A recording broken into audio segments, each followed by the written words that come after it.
Я искал волшебника, который раз мне, все решит и все будет великолепно. Для Давида это удачный опыт. Это то, что я искал. Пройти кучу других лечений, как прошел я, понять, что ничего не помогает, и у вас нет другого выбора. Сейчас Давиду полных 10 лет и уже почти полгода. Вот, проявились, аутизм, мы как бы поняли, что что-то не так где-то к 2 годам. Это лично я как понял. Моя мама, она медик, и она это заметила раньше. Она где-то уже в 1,5 года начала замечать, что он слишком мало говорить начал, все, хотя развивался он до года полностью, как обычные дети. Вовремя пошел, все было в порядке. А в 1,5 года где-то начались такие моменты, что он ночью начал кричать, просыпаться. Вот, как бы я тогда не придал этому такого значения, подумал, может, какие-то нюансы, что-то приснилось и так далее. Вот, но это часто у него начало происходить. Сейчас я уже думаю, что, может быть, это тогда уже пошли какие-то изменения, у него есть диагноз эпилептическая энцефалопатия, то есть эпилепсия, вот, и она именно проявляется во сне. И кажется, я думаю, что тогда уже, возможно, это без приступов были какие-то моменты, которые его пугали, и он уже начинал это ощущать. Лепетал, бегал, играл, все как обычные дети, пока был маленьким, до тех же 1,5 года. Вот. Единственное, что он всегда был способен сам спать, его сильно не волновало, что прямо рядом с ним нужно находиться постоянно. Я еще и думал, ничего себе, такой прям спокойный ребенок, может сам уснуть, сам проснуться, и там сильно как бы не требовал внимания большого. Конечно же, мы в 2,5 года сделали легкое лечение в детской больнице. Тогда ему вроде как чуть-чуть что-то, какие-то мелкие изменения произошли, вот, но ничего особенного не произошло. Где-то в 4 годика обнаружили, что у него энцефалопатия, вот эта вот эпилептическая, но на тот момент самих приступов не было. То есть просто у психиатра обнаружили, что он отводит глаза, когда ему задают вопросы, ему нужно сосредоточиться, он начал отводить глаза в сторону. Она уловила это и сразу сказала, нужно сделать энцефалограмму. Хотя перед этим мы делали ее за год, все было в порядке на энцефалограмме. В этот раз мы сделали и обнаружили, что у него там взрывы в мозге идут. После чего нам назначили сразу же уже медикаментозное лечение. И на медикаментозном лечении через где-то 3 месяца я увидел первый реальный приступ во сне. Он начал и на ногах, как пьяный, вести себя, смеяться, то есть больше поведение испортилось. И через 3 месяца я увидел настоящий приступ, а не только глазами он там дергал. Поэтому я постоянно то убирал препараты, приступы начали учащаться, они дошли до 50 раз в месяц, то есть это всегда ночью и только при сне. То есть когда он бодрствует, никогда приступов нет. Вот. Сон нарушился, поломался, он перестал спать.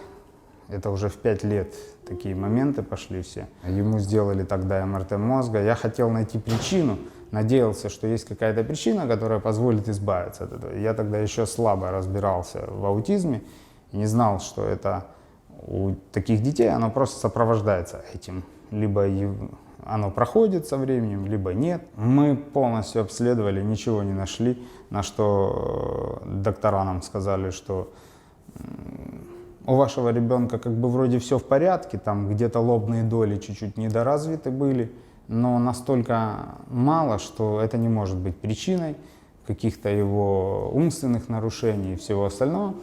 Вот, но вот все вроде как в порядке, у него какая-то аномалия, он почему-то, он вот такой. Все, почему мы не знаем. Ну, мы были в Австрии, как бы прошли полное обследование, на что мне доктора сказали: у вас отличный ребенок, все.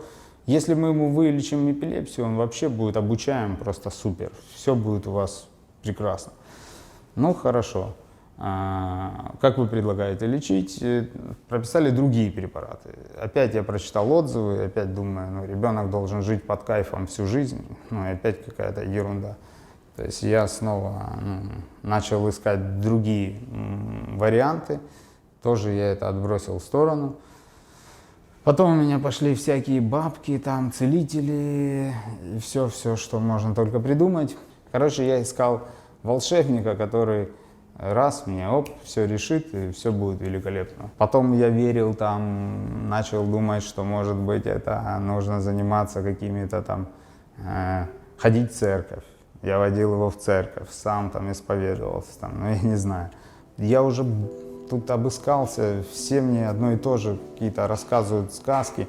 Тем более, я, честно, отчаянно уже после всего, что я увидел, как просто цинично многие люди, видя, что у тебя есть эта проблема, готовы на тебе зарабатывать просто. Столько внимания. Но он хорошо относится, то есть к вниманию у него абсолютно... Да, ему нравится. Он же привлекает своим поведением, он не знает, ну, как Да. привлечь внимание. Кто это? Кто это? Девушка, Что делает девочка?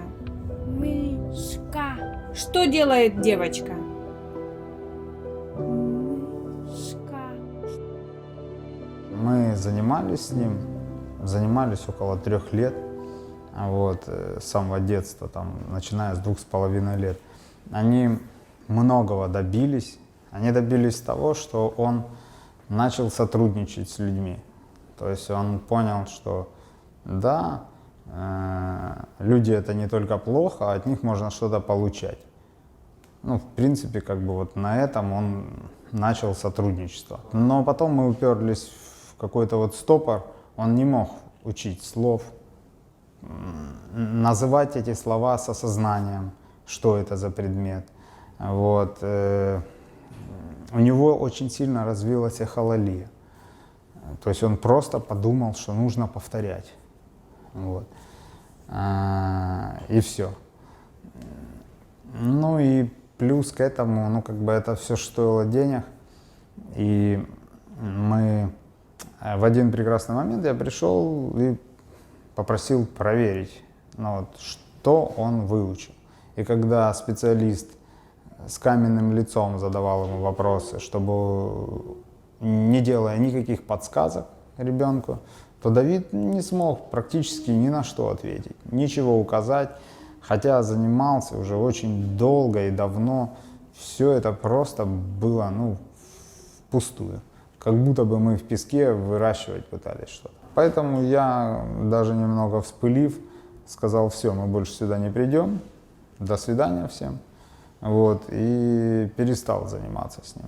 Я решил посвятить его только спорту, вот, ну, насколько это возможно было, да, и даже спорт, он тоже требует интеллекта, поэтому это было фактически только ОФП, скажем так, любой спорт, там, да, если он называется дзюдо, то, конечно же, приемы выполнять он нормально не мог. Понимать, что он делает, он не мог. То есть фактически это было просто развитие. Но в принципе я об этом не жалею, потому что сейчас, как я понял, эти 5 лет спорта, они все равно не прошли бесследно, и у него крепкие ноги, руки, он движется как обычный человек, координирован. И последнее, на чем мы остановились, попробовать, это терапию с помощью клеток, мезенхимальных клеток из пуповинного канатика. Так получилось, я общался с приятелем, и он мне рассказал про то, что он видел видео. Мел Гибсон рассказывает о том, как его отцу помогли эти клетки. То есть я посмотрел это видео, взял, нашел сайт их, Они находятся в Панаме. Там, конечно, очень даже недешево, около 20 тысяч долларов одно посещение. Получалось бы с перелетом, с проживанием, ну и с ведением клеток. Я так для себя прикинул, что я там на первые 2 курса я найду деньги. В любом случае 40 тысяч долларов и сделаю это. Но посмотрев видео, я понял, что увидеть что-то с 1-2 курса, ну, не настолько реально. А вообще в идеале хотя бы 3 года. Я увидел, когда ребенка возили 3 года, каждые полгода, и там просто такой прорыв у него, что он идет, рассчитывается в магазине, общается. Но потом, пообщавшись, как бы еще с товарищами, рассказав свою идею, с друзьями, с близкими, не помню кто, но кто-то мне сказал, ты попробуй сначала у нас в Украине найти такое. Я подумал, полазил в интернете, нашел вот, получается, клинику Good Cells. Ну, созвонился, пообщался, спросили, какой диагноз, что. Диагноз официальный, умственно отсталость, то есть помірна розумова відсталість. Плюс эпилептическая энцефалопатия с частыми там приступами и еще там что-то там, куча всяких умных слов. Я сюда это переслал все, посмотрели на это все и сказали, извините, мы не можем помочь с этим, потому что мы помогали с аутизмом детям, но с умственной отсталостью мы не сталкивались, и мы не можем вам гарантировать. Но я сказал, я знаю, что у него аутизм. Это просто диагноз такой. Но я сколько передач, сколько уже детей я увидел, у каждого по-разному проявляется аутизм. Хорошо, давайте попробуем. Тем более, что цифры в сравнении с панамскими, они в 10 раз дешевле, ну, образно говоря. И на тот момент мне доктор сказал, ведь у нас это разрешено, а в США нет. И мы давно дальше продвинулись по всему этому. Он даже сказал тогда мне, не знаю, сейчас это уже получилось или нет из-за войны, но он говорил, что мы даже начнем выращивать питание для мозга, то, которое вырабатывают клетки для мозга. Я еще не знаю, это уже появилось или нет. Он говорил, мы вам здесь сможем сделать даже больше, чем они, потому что мы намного дольше этим занимаемся. У нас здесь это все разрешено, и мы много испытаний уже сделали с клетками, то есть прошли многое. Вот. Ну, почему я же тогда и решился. И мы попробовали второе введение, это было полгода назад. Уже вместе в кровь мы ввели 60 миллионов и опять 10, кажется, в нос. После первого введения были так себе, вроде бы какие-то изменения были, но не сильно, но были. После второго введения изменения пошли, и плюс ко второму введению я съездил на курс как АВА, как заниматься с детьми такими, и сам тоже начал заниматься. Но мне дали направление, как бы, как это делать. Обучили меня там за 2 недели каким-то минимальным способом и поставили задачи. И я попробовал это реализовать сам с Давидом. Он выучил кучу слов. Это вот полгода назад буквально, после второго введения клеток. Он выучил фигуры, он выучил цвета, вплоть до того, что я начал уже просто ему там фиолетовый, розовый учить, не то что там 5 основных. И он их тоже выучил. Понемножку цифры, хотя до этого цифры каждый день в лифте я ему там хотел одну цифру научить. И всегда, например, покажи 1, покажи 1, покажи 1, покажи 2. Ну, 5 лет 0 полный. Сейчас он знает до 10 цифры. Путает 6 с 9 пока еще, там, ну и так далее. Ну, мы же ведь только в начале пути. Не сказать пока, что он впитывает как обычный нормотипичный ребенок. Я думаю, к этому мы придем. Но на днях вот я заметил, что он начал спрашивать у меня то, чему я его не учил. Позавчера он у меня спросил: папа, можно выкодить? Но я не понял, он так проживал: выкодить. И я ему говорю: да, можно посмотреть, что же он все-таки спросил у меня. Ну, он пошел на улицу. Я говорю: выходить. Выходить. Я говорю: Давид, на улицу сегодня, уже вечер, там поиграем, завтра пойдем, все. Вот, то есть его же никто не учил выходить, можно. То есть это значит, уже пошла самообучаемость какая-то, как у обычных детей, у которых это вообще с годика, с 2 происходит. Это тоже большой уже показатель, что он начал что-то даже со стороны видеть, как кто-то делает, и забирать это себе.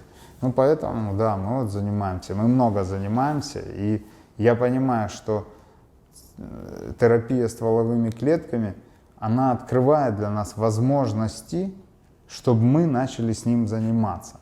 Она не может сделать так, что он раз и такой умный вышел и сказал: о, привет, пап, наконец-то я начал себя осознавать, могу с тобой поговорить нормально. То есть этому всему теперь мы можем его научить, но это все равно не волшебная палочка, которую я искал всю жизнь. И за эти 7 лет я понял, что придется положить свою жизнь на то, чтобы он смог выйти потом в этот мир обычным человеком. По-физически я вообще доволен, и я рад. Даже на тренировках дзюдо он уже с тренером многое начинает понимать. Ему уже могут сказать: сделай заднюю подножку, и он начинает понимать, что это такое. Ему говорят: делай учикоми, он понимает, что это подход, вход-выход, то есть подбросок, и так далее. Поэтому в любом случае везде нужен будет интеллект его, и именно за этим мы теперь и гонимся. И я надеюсь, что именно клетки помогут ему, открыли они ему, и будут больше еще открывать его возможности. Давид, да. Да, я пришел, да, все рады видеть, очень хорошо все общаются, чувствуешь себя спокойно, уверенно, все. Но для меня тогда важно было именно, сработает ли это. Сдали первый день анализа, на второй день мы провели введение, и, кажется, в первый день у нас была еще и консультация. То есть доктор сразу же задает вопросы, мы заполняли анкету. И в третий уже раз мы заполняли ее, и она была уже очень неплохо так. По ней видно, что ребенок продвинулся. Эта анкета, да, помогает понимать, насколько что-то уходит, потому что так сам и не вспомнишь. А когда у меня спрашивает доктор, что со сном, то есть теперь, большая ли это проблема у него со сном, или незначительная, или вообще нет проблем. И если я говорил раньше, что это большая проблема, что я устал просыпаться каждую ночь, чтобы успокоить его, и он уснул, после чего я сам толком спать не могу, то последний визит я уже говорил: у него все хорошо, проблема осталась только у меня. Привычка в 3 ночи проснуться от крика Давида. Говорю, пока только у меня проблемы. Давид уже 3-4 месяца спит полную ночь. Какие у него за полгода такие яркие изменения, кроме того списка, который у доктора есть, там тоже куча изменений, но для меня значащих, первое, это то, что он начал обучаться, и это самое важное. Он начал запоминать, он знает уже за эти полгода, больше 300 слов, наверное. То есть уже знает. Мне с ним намного проще общаться стало. Понимание у него выросло. Второе — поведение. Чем больше он обучается, тем меньше у него поведение, которое для нас считается неприемлемым. Третье. Он стал более внимательным. Он учится уже сосредоточенно, что-то делает сосредоточенно. не такой отрешенный от процесса, как он был, когда все за него делают, а он куда-то смотрит. Да, это еще есть, но это уже ближе к обычному состоянию ребенка, когда он устал, ему надоело, и он хочет положить руку себе под голову и уже просто помечтать о чем-то. Вот. Но сосредоточенность у него появилась, осознанный взгляд. Потом у него добавилась имитация, очень сильно добавилась. Он многое начал смотреть, как делают другие, и имитировать, испытывать на себе это. Сон, про который я уже говорил, он спит полную ночь, и для меня это важно. Осознание опасности тоже у него поменялось. То есть он не ведет себя очень резко теперь возле дороги какой-либо. Ну, то есть уже как бы он понимает, что тут дорога, все. Конечно, еще многому надо научить, как переходить дорогу. Так как он теперь определяет цвета, это теперь проще ему объяснить, что мы идем на зеленый цвет, а не на красный. Раньше он не знал этих названий, ему объяснить этого невозможно было. И самое вообще главное, он научился кататься на велосипеде.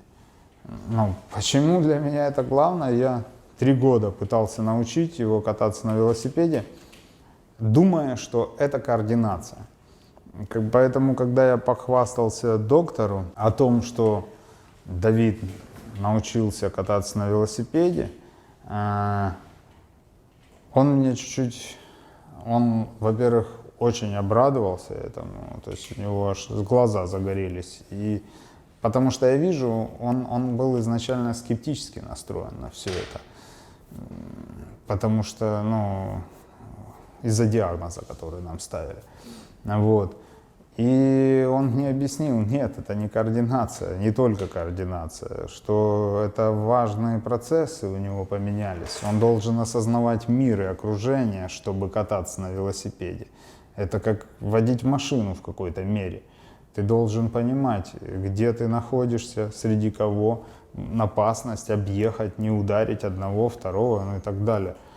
То есть он сказал, что это чуть-чуть другое, чем просто координация. Я даже и не думал об этом, когда 3 года пытался его все научить кататься на велосипеде. Сегодня я ему сказал, иди чисть зубы. И как-то так всегда я с ним иду, потому что нужно это сделать по алгоритму. И как-то я отвлекся, он пошел, я захожу, и он уже делает все это сам. То есть я как бы, не стал вмешиваться, но смотрю, он там чистит, хорошо вычистил нижнюю челюсть, все чистит, но зациклился чуть на ней. Я говорю, так переверни щетку. Он перевернул и почистил сам верхнюю челюсть. То есть уже как бы практически моего вмешательства сильно не надо. Даже вот сегодня я вижу снова какое-то изменение, какой-то плюсик. Ну, то есть он становиться более самостоятельним і хоче проявляти ініціативу. Звичайно, це все, ці результати були не лише за рахунок нашої роботи, за рахунок клітинної терапії, а за рахунок того, що тато теж займався з хлопчиком, що разом дало нам здобути такі результати. І якщо обговорювати про завдяки чому могли бути здобуті ці результати, то це в першу чергу за рахунок паракринної функції клітинної терапії. Клітини, потрапляючи в організм людини, виділяють спеціальні модулюючі речовини, спеціальні фактори, які запускають експресію генів, що в свою чергу запускають формування нових асоціативних зон між різними сенсорними ділянками кори головного мозку, а також спонукають перефрагментації і правильному виробленню гормонів медіаторів головного мозку, в першу чергу окситоцину, серотоніну, які впливають знову ж таки на нейроендокринну функцію головного мозку і допомагають зробити зрушення в нейроендокринній регуляції. Це, в свою чергу, дає можливість для дитини здобувати нові навики і рухатись далі в своєму розвитку. Пока я доволен тем, как это идет.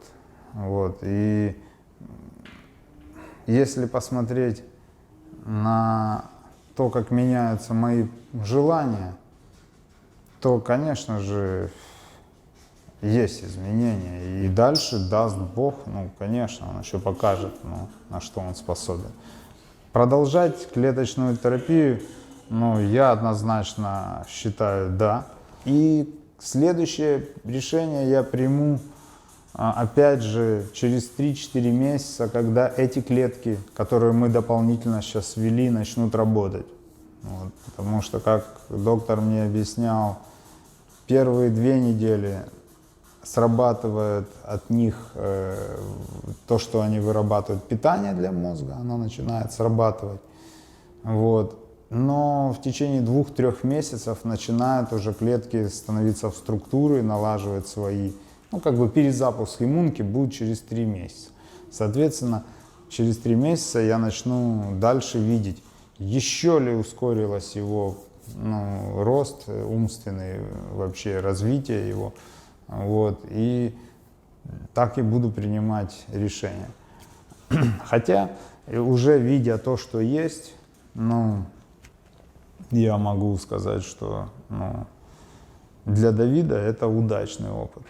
И пока, ну, я не вижу ничего, альтернативы никакой другой. Плюс еще, я когда общался, вот сразу, я хотел понять, есть у вас отзывы какие-то, кто лечился тут у вас от аутизма. И я спросил, а почему у вас нет отзывов от детей, которые, ну, от аутизма? Хотя доктор мне сказал, да, мы лечили от аутизма, все. Он сказал, что, ну, не могут, ну, люди не хотят афишировать свои проблемы, вот, и как бы оставлять отзыв. Я сразу сказал тогда доктору, если вы поможете, я готов давать отзывы, чтобы такие же люди, как я, у многих людей богатых есть деньги, и они не знают, куда обратиться и как это решить, этот вопрос. И просто-напросто, ну, почему скрывать это, сидеть там, я не знаю, почему не дать отзыв, чтобы люди находили решение для своего ребенка и для себя. Пока я, например, я увидел многое, ну, шарлатанов и всего остального. Я не знаю, что еще можно добавить к этому. Я не верю в лечение препаратами. Это не поможет, это только ухудшит состояние ребенка однозначно. А это не препарат, это то, что я искал всегда, чтобы это не был препарат. И в то же время, ну, как бы, я не вижу, что это может нанести вред. Но если эти клетки есть в нас при рождении, почему они должны нанести вред? Я советую рисковать, а выхода другого нет. Рисковать и не ждать ответа, конечно же, сиюсекундного. Пробовать потом обучать его самим, для того, чтобы увидеть самим изменения. Потому что если вы только вводите его куда-то на занятия, вы можете до конца не видеть всех изменений. Надо самим еще заниматься с ребенком, чтобы увидеть, реально начал он обучаться или нет. Я, например, знаю точно, что он выучил материал, потому что я не занимаюсь потом 1-2, и просто для себя раз в неделю я сажусь и спрашиваю то, что у него 3 недели я спрашивал назад. И он все это знает. Вот. Ну, вот сегодня он рисовал фигуры. Я даже не знал, что он уже девочку может нарисовать. Ну, даже такую вот симпатичную, в кавычках. Но это неплохо. Наверное, в 3 года, да нет, ну, в 5 лет я таких же девочек рисовал, не лучше. Вот, ему 10. Но он уже сам это делает, с ним же никто не сидит дома, девочек не рисует. Поэтому надо самому еще заниматься, чтобы видеть ваши изменения. Потому что, в принципе, они будут не такими яркими, как мы все ожидаем, что он, как в сказке. Король прыгнул в чан, там, вынырнул уже молодым. Там. Этого не будет. Надо будет очень много работать с ребенком. И клеточная терапия она открывает возможность обучать вашего ребенка. Но она не обучит вашего ребенка. Она не сделает из него того человека, который будет уметь себя вести правильно где-то. Будет сразу все уметь. Этому всему придется учить. Но для вас откроется эта опция, вы сможете его учить.